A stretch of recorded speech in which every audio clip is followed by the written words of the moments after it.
Hello everyone, আজকে আমরা constitutional supremacy এবং পার্লামেন্টারি সুপ্রিমেসি সম্পর্কে জানব।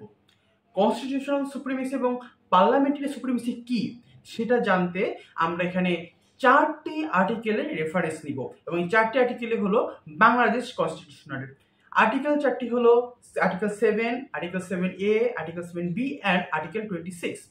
এই চারটি আর্টিকেলের বর্ণনার মাধ্যমে এবং এই চারটি আর্টিকেলের ব্যাখ্যার মাধ্যমে আমরা এটি প্রমাণ করব যে বাংলাদেশে কোন ধরনের সুপ্রিমেসি প্রিভেল আছে, অর্থাৎ পার্লামেন্টারি সুপ্রিমেসি নাকি কনস্টিটিউশনাল সুপ্রিমেসি। আগে আসি, কনস্টিটিউশনাল সুপ্রিমেসি কি।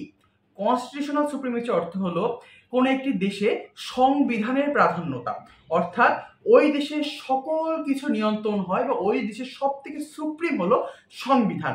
ওই সংবিধানের উপরে কেউ কোনো প্রকার কথা বলতে পারে না। এবার আসি, পার্লামেন্টারি সুপ্রিমেসি কি। পার্লামেন্টারি সুপ্রিমেসি অর্থ হচ্ছে যে ওই দেশের পার্লামেন্টই সুপ্রিম, অর্থাৎ ওই দেশের কনস্টিটিউশন বা সংবিধান বা অন্য যে কোনো আইন পার্লামেন্টকে ওভাররাইড করতে পারে না বা পার্লামেন্টকে ভেঙে কোনো কিছু করতে পারে না। এখন কথা হলো, এই দুই সুপ্রিমেসির মধ্যে বাংলাদেশ অর্থাৎ আমাদের দেশে কোন ধরনের সুপ্রিমেসি প্রিভেইল আছে। প্রথমে আমি উত্তরটা দিয়ে দিই। উত্তরটি হলো বাংলাদেশে কনস্টিটিউশনাল সুপ্রিমেসি অর্থাৎ সংবিধানের প্রাধান্যতা রয়েছে।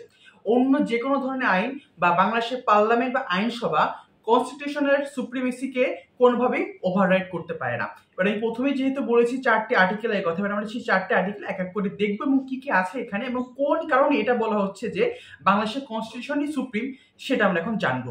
তো প্রথমে আসি আর্টিকেল 7।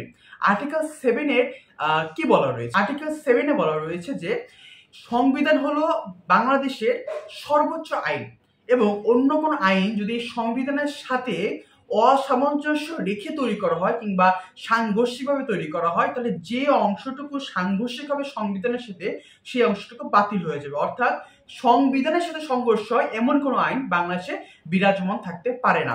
সংবিধানের প্রাধান্যতার যে আমরা যুক্তিগুলো এখন খণ্ডন করব সেই যুক্তি খণ্ডনের প্রথম আর্টিকেলটি হলো আর্টিকেল 7 এবং সেখানে বলা রয়েছে বাংলাদেশের সংবিধানের সাথে সাংঘর্ষিক এবং অসামঞ্জস্যপূর্ণ যে কোনো ধরনের আইন বাতিল ঘোষণা করা হবে। অর্থাৎ এই আর্টিকেলের মাধ্যমে আমরা কিন্তু বাংলাদেশের সংবিধানের প্রাধান্যতা বুঝতে পারি।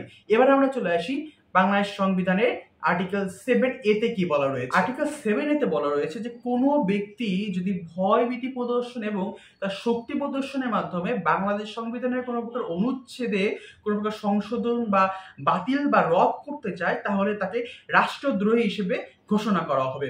এবং বাংলাদেশের সংবিধান যে সুপ্রিম তার অন্য একটি প্রমাণ অর্থাৎ দ্বিতীয় প্রমাণ কিন্তু বাংলাদেশ সংবিধানের আর্টিকেল 7 এর মাধ্যমে। এবার আমরা যাই আর বাংলাদেশ আর্টিকেল 7B-তে কি বলা রয়েছে। আর্টিকেল 7B-তে বলা রয়েছে যে অন্য যে কোনো আর্টিকেলে যা কিছুই বলা থাকুক না কেন বাংলাদেশ সংবিধানের যে মৌলিক কাঠামো রয়েছে এই মৌলিক কাঠামোতে কোনো প্রকার সংশোধন অযোগ্য হবে। অর্থাৎ বাংলাদেশের মৌলিক কাঠামোকে আপনি কোনোভাবেই চেঞ্জ করতে পারবেন না। বাংলাদেশ সংবিধানের মৌলিক কাঠামোকে আপনি কোনোভাবেই চেঞ্জ করতে পারবেন না। এবং এখন আমরা বাংলাদেশের কনস্টিটিউশনাল সুপ্রিমেসিকে বোঝার জন্য সর্বশেষ যে আর্টিকেলটি রেফার করব তা হলো আর্টিকেল 26। আসলে আমরা জেনে আর্টিকেল 26-এ কি বলা রয়েছে। আর্টিকেল 26-এ বলা রয়েছে যে বাংলাদেশ সংবিধানের মৌলিক অধিকারের সাথে অসামঞ্জস্য যে কোনো আইন বাতিল বলে ঘোষণা করা হবে এবং বাংলাদেশ সরকার কোনো প্রকার বাংলাদেশ সংবিধানের সাথে অসামঞ্জস্য কোনো আইন পাস করতে পারবে না। তাহলে আমরা আর্টিকেল 7, আর্টিকেল 7A, 7B এবং আর্টিকেল 26-এর মাধ্যমে জানতে পারলাম যে বাংলাদেশ সংবিধানের সাথে সাংঘর্ষিক কোনো আইন পাস করানো যাবে না, কোনো প্রকার সাংঘর্ষিক আইন বহাল রাখা যাবে না, প্লাস হচ্ছে বাংলাদেশ সংবিধানের মৌলিক কাঠামোকে চেঞ্জ করা যাবে না এবং কেউ যদি ভয়ভীতি এবং শক্তি প্রদর্শনের মাধ্যমে কোনোভাবেই বাংলাদেশ সংবিধানকে পরিবর্তন করতে চায় তাহলে তিনি রাষ্ট্রদ্রোহী হিসেবে ঘোষিত হবেন। এবার কথা হচ্ছে তাহলে আমরা যে পার্লামেন্টে যে হা জয়যুক্ত হয়েছে, হা জয়যুক্ত হয়েছে, হা জয়যুক্ত হয়েছে এর মাধ্যমে যে আইনগুলো পাশ করে থাকি সেই আইনগুলো কি বাংলাদেশ সংবিধানের নিচে নাকি বাংলাদেশ সংবিধানের উপরে? অবশ্যই এটি বাংলাদেশ সংবিধানের নিচে, কারণ আর্টিকেল 7, 7A, 7B এবং 26 বলে দিচ্ছে যে বাংলাদেশে কনস্টিটিউশনাল সুপ্রিমেসি থাকবে, অর্থাৎ বাংলাদেশ সংবিধানের বাইরে যে সকল আইন রয়েছে সে সকল আইন বাংলাদেশ সংবিধানের নিচে অবস্থান করবে। তো এটি হলো কনস্টিটিউশনাল সুপ্রিমেসি এবং পার্লামেন্টারি সুপ্রিমেসির মধ্যে বাংলাদেশের কনস্টিটিউশনাল সুপ্রিমেসিকে প্রিভেইল রাখার মূল কারণ। ধন্যবাদ।